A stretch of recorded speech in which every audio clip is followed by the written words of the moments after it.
위로를 주시는 하나님의 말씀 로마서 14장 1절부터 12절까지 보십니다. 믿음이 연약한 자를 너희가 받되 그의 의견을 비판하지 말라.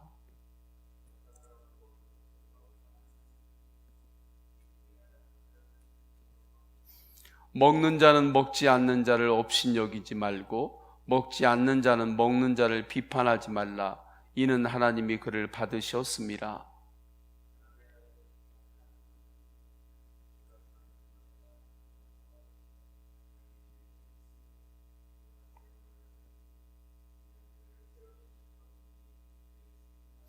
어떤 사람은 이 날을 저날보다 낮게 여기고 어떤 사람은 모든 날을 같게 여기나니 각각 자기 마음으로 확정할지니라.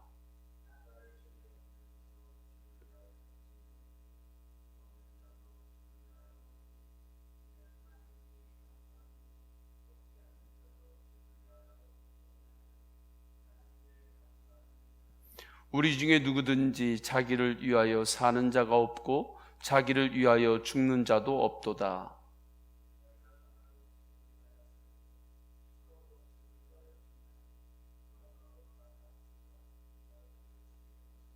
이를 위하여 그리스도께서 죽었다가 다시 살아나셨으니 곧 죽은 자와 산 자의 주가 되려 하심이라.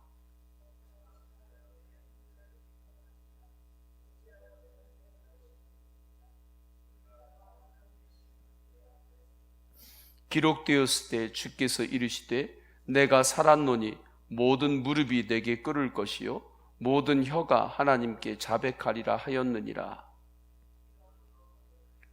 자기 일을 하나님께 짓고 하리라. 아멘. 할렐루야. 영상으로 예배하는 모든 성도님들에게도 오직 주님께서 주시는 은혜가 강력하게 임하기를 축원합니다. 연구소나 또 정치권들을 보면 서로 비판하면서 최선을 찾아갑니다. 그래서 서로 비교하면서 칼같이 비판을 잘하는 사람이 스타가 되기도 합니다. 그 단체에서 실력 있는 자로 인정을 받기도 합니다. 그러나 교회는 그렇지 않습니다. 교회는 서로 비판을 잘함으로 성장하는 곳이 아닙니다. 가정도 그렇습니다. 가족들이 서로 비교하면서 칼같이 서로를 향하여 비판을 잘해 보세요. 자녀가 부모를 향해서도 비교하면서 비판을 정말 선명하게 매일마다 잘하는 거예요. 부부간에도 그렇게 해요. 그러면 비판을 잘 하면 할수록 정말 잘 비교하고 칼 같은 비판을 하면 할수록 그 가족은 더 행복해져야 되는 거잖아요. 더 좋아져야 되잖아요. 그러나 그렇지 않습니다. 가정사에게 전문가들도 다 그렇게 이야기를 합니다. 전문가들만이 아니라 우리가 살다 보면 그러한 것들을 체험하고 깨닫게 되는 거죠. 교회도 그렇습니다. 교회에서 서로 비판하고 비교하는 말들이 점점 많아져 보세요. 그러면 그러한 비판과 나리선 그 판단들로 인해서 교회가 성장해야 되잖아요. 성숙이 일어나야 되잖아요. 그런데 교회는 서로 간에 비판을 먹고 자라지 않습니다. 성도들 간에 서로를 비교하면서 그 비판하는 것들을 통하여 우리의 영이 깊어지지 않는 것입니다. 그래서 1절 후반부에서도 비판하지 말라 말씀합니다. 3절 중반에서도 비판하지 말라 말씀합니다. 4절 전반부에서도 남의 하인을 비판하는 너는 누구냐라고 말씀합니다. 10절에도 네가 어찌하여 내 형제를 비판하느냐? 어찌하여 내 형제를 업신여기느냐? 우리가 다 하나님의 심판대 앞에 서리라 말씀합니다. 실제로 이 당시 교회 안에 서로 비교하며 비판하는 일들이 일어났습니다. 우상의 제단 위에 올려진 음식을 먹으면 안 된다고 하는 그러한 사람들이 있었습니다. 그들의 믿음의 관점이었습니다. 그러나 어떤 이들은 하나님만이 살아계신 분이시다, 우상은 아무것도 아니니 우상의 제단 위에 올라갔던 음식들을 먹는 것, 그거 괜찮다, 그런 것 아무것도 아니기 때문이다 라고 생각했습니다. 이러한 차이로 인해서 서로 비판하고 싸우는 일들이 일어났습니다. 그래서 성령 안에서 사도 바울께서는 말씀하는 것입니다. 그러한 걸로 서로 비판하고 싸우는 데에 세월을 낭비하지 말아라. 무슨 이야기입니까? 본질에 집중하라는 것입니다. 예수 그리스도의 십자가의 피에 집중하고 예수 그리스도의 부활의 능력과 부활의 소망에 집중하라는 것입니다. 실제로 교회 강단의 카펫의 색깔을 붉은색으로 하느냐 다른 색깔로 하느냐, 이러한 일로 분쟁하는 교회들이 있었습니다. 피아노의 위치를 벽에서 어느 정도 위치에 놓아야 되느냐의 문제를 가지고 분쟁하는 교회가 있었습니다. 어느 교회는 목사님과 장로님, 모든 성도님들이 정말 힘을 합해서 건축을 했습니다. 그런데 건축을 하고 분쟁이 일어났습니다. 이유는 한 장로님이 교회가 이전하는데 자기가 주장했던 그 부지로, 그 땅으로 교회가 가지 않았다는 이유 때문이었습니다. 다른 부지로 교회가 이전을 했기 때문이었습니다. 그때부터 그 분쟁과 그 어려움의 중심에 그분이 계속 서 있는 것입니다. 이러한 것들은 본질이 아닙니다. 그래서 로마에 있는 교회를 향하여 본질이 아닌 부분을 붙들고 서로 분쟁하고 비판하지 말라 말씀합니다. 믿음은 끊임없이 본질인 예수님께 집중하며 살아가는 것입니다. 요즘 우리는 코로나 재확산의 상황 속에서 여러 어려움들이 있습니다. 이때에 더욱 본질에 집중하시기를 축원합니다. 더욱 예수 그리스도의 십자가 보혈의 은혜, 예수 그리스도의 피의 은혜, 부활 복음의 은혜에 더욱 집중하시기를 축원합니다. 이때 본질에 집중하며 폭풍을 통과하는 것입니다. 본질에 집중하며 파도를 넘는 것입니다. 주님을 더욱 바라보시기를 축원합니다. 예수님을 기뻐하는데 우리가 더욱 집중해야 하겠습니다. 주님의 은혜는 지금도 마르지 않는 샘물처럼 흐릅니다. 예수 그리스도의 복음의 은혜는 상황에 따라서 솟아나고 막히는 것이 아닙니다. 지금도 예수 그리스도의 은혜는 마르지 않는 샘물처럼 지금도 계속해서 솟아납니다. 문제는 우리 안에서 솟아나고 있는 예수 그리스도의 마르지 않는 은혜의 샘물을 내가 마시느냐 마시지 않느냐입니다. 본질에 집중하고 예수 그리스도께 마음을 열고 끊임없이 주님을 바라보며 지금도 솟아나고 있는 주님의 은혜의 샘물을 마시기를 축원합니다. 본질인 예수님께 집중하면 요즘처럼 어려운 상황에서도 그 은혜의 샘물을 마시며 사는 것입니다. 비대면으로 많은 교회들이 예배를 드리고 있습니다. 영적으로 여러 가지로 여러 어려움이 있습니다.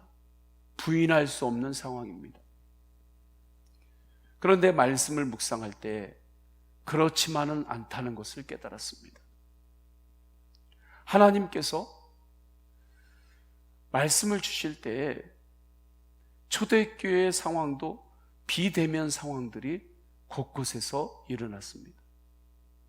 그래서 사도 바울께서 목회 서신, 옥중 서신을 쓰면서 복음을 전하신 것입니다.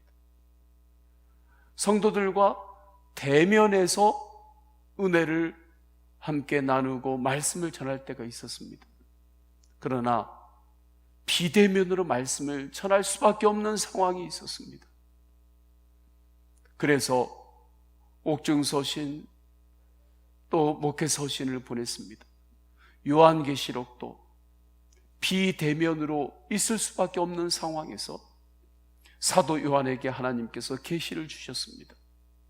이 계시의 말씀이 서신을 통해서 모든 교회에 전해졌던 것입니다. 그런데 놀라운 것은 그 비대면 상황이 하나님의 말씀을 통하여 선교의 강력한 문이 열린 것입니다. 지금 비대면 상황입니다. 이때 주님은 새로운 강력한 은혜의 문들을 열어주십니다. 문제는 우리가 본질에 집중하느냐, 그 영적 집중력이 있느냐입니다. 초대교회에 그 박해가 있던 시대에도 또 사도 바울께서 전도 여행을 그렇게 하실 때에도 비대면으로 서신을 통하여 복음이 전해질 때 그 안에 놀라운 부흥의 역사가 있었습니다. 성령님께서 역사하셨습니다. 영적 집중력이 있었기 때문입니다. 본질인 예수님께 더욱 집중하시기를 축원합니다. 그 사람에게는 특징이 있습니다. 영적인 야성이 있습니다. 살아도 주를 위해, 죽어도 주를 위해의 각오입니다. 모든 것은 내 것이 아니고 주님의 것입니다라는 고백입니다. 8절이죠. 우리가 살아도 주를 위하여 살고 죽어도 주를 위하여 죽나니 그러므로 사나 죽으나 우리가 주의 것이로다. 사나 죽으나 우리가 주님의 것입니다. 사나 죽으나 나의 꿈도 주님의 것입니다. 나의 모든 것 주님의 것입니다. 나의 생명도 주님의 것입니다. 우리의 가정과 일터도 주님께 속해 있습니다. 나의 미래도 주님께 속해 있습니다. 나의 연약함과 때로는 나의 아픔과 나의 성취와 모든 열매들도 다 주님께 속해 있습니다. 사나 죽으나 모든 것이 주님을 향합니다. 내 것이라고 생각하니까 어려운 것입니다. 모든 것은 주의 것입니다. 이것을 인정하고 나아가면 더욱 본질에 집중할 수 있습니다. 저는 이때 앞으로 2주 동안에는 가정에서도 본질인 예수님께 집중할 수 있는 준비를 했으면 좋겠습니다. 그 첫 단추가 예수님과 동행하는 가정을 위해 중보 기도하는 것입니다. 주님, 우리의 가정과 가문이 예수님과 동행하는 가정, 예수님과 동행하는 가문이 되게 하소서. 그리고 가정을 예수님을 바라볼 수 있도록 꾸미는 것입니다.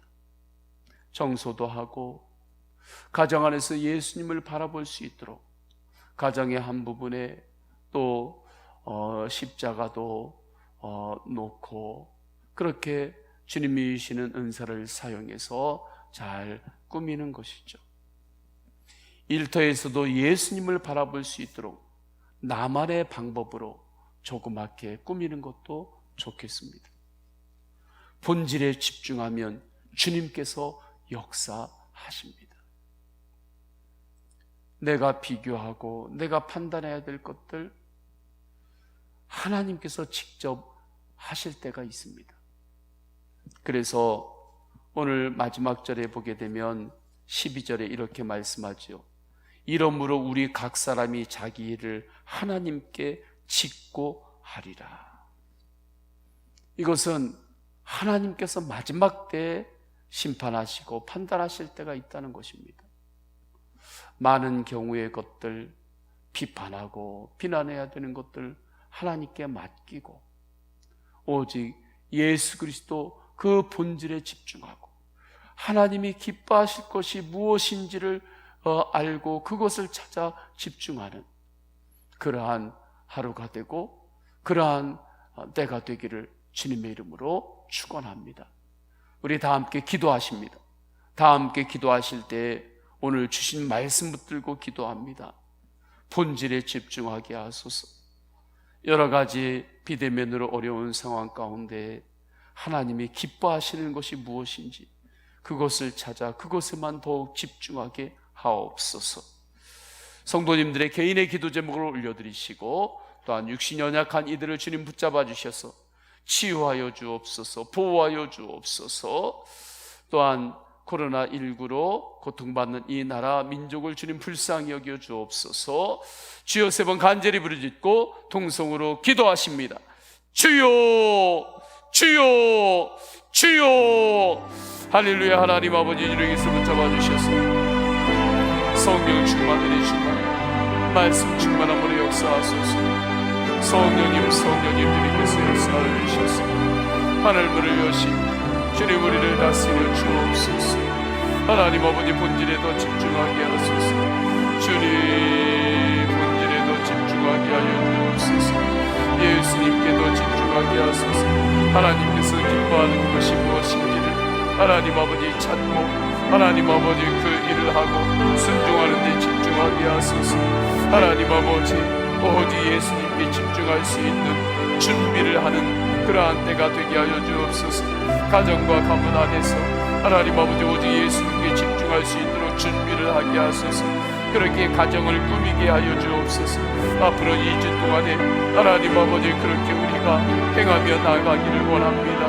하나님 아버지 예수님과 동행하는 가정과 가문을 위하여 중보기도 하게 하소서. 기도의 씨앗을 심게 하소서. 하나님 아버지 기도하며 나아갈 때 하나님께서 그 때를 반드시 열어주심을 믿습니다. 하나님 아버지 주님께서 허락하여 주신 곳에서 주님과 나만의 그 기밀의 사인으로 주님을 바라볼 수 있는 하나님 아버지 그러한 것들을 만들어가게 하소서. 꾸미게 하여 주옵소서. 성령님 역사하여 주셔서 하나님 아버지의 새벽에 주님 앞에 기도할 때 주님 하늘문을 여시고 성령 충만 은혜 충만 말씀 충만 예수님 충만함으로 인도하옵소서.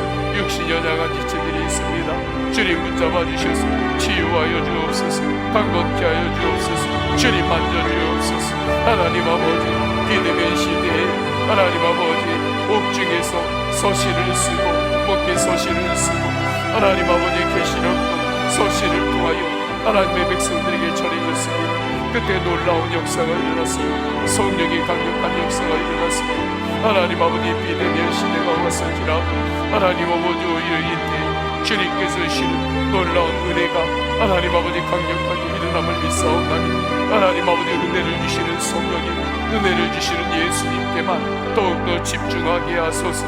하나님 아버지 성령님께서 마지막 때 강력하게 역사하실 때 성령의 능력으로 승리케 하여 주옵소서. 성령님 역사하여 주옵소서. 성령님 역사하여 주옵소서. 성령님 말씀하여 주옵소서. 하나님 아버지 코로나로 인하여 여러 가지 어려움 가운데 있는 이 나라의 백성들을 주님 위로하여 주옵소서. 박제를 받은 이들을 주님 치료하여 주옵소서. 하나님 아버지 이때 이 나라가 하나님 아버지 분열의 영의 다스림을 받지 않게 하여 주옵소서. 하나님 아버지